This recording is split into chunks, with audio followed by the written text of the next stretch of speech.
বিশ্বনবী মেরাজ থেকে যখন আসলেন,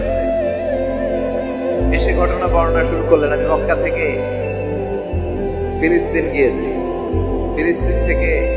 তুর পাহাড়ে উঠেছি, সেখান থেকে সাত আকাশ পাড়ি দিয়ে আল্লাহর আরশে গিয়েছি, জান্নাত জাহান্নাম দেখেছি, আবার ফজরের আগে ফিরে এসেছি। আবু জাহেল, উতবা, সাইবা, ওয়ালিদ ইবনে মুগিরা জানতে, ওরা কয় এতদিনে একটা পাইছি, একটা ইস্যু পাইছে, এই ইস্যু দিয়া মুহাম্মাদের বিরুদ্ধে যত বদনাম রটানো যায় আমরা রটাবো। সর্বপ্রথম যে ধরছে বিশ্বনবীর সাহাবী আবু বকর, যে বলে আবু বকর দেখো তোমার বন্ধু এতদিন যা বলতো মেনে নিতাম, আজকে সে কি বলে, সে তো পুরো পাগল হয়ে গিয়েছে, নাউজুবিল্লাহ পড়ে। যেখানে মক্কা থেকে ফিলিস্তিন যেতে লাগে 15 দিন, ফিরে আসতে লাগে 15 দিন,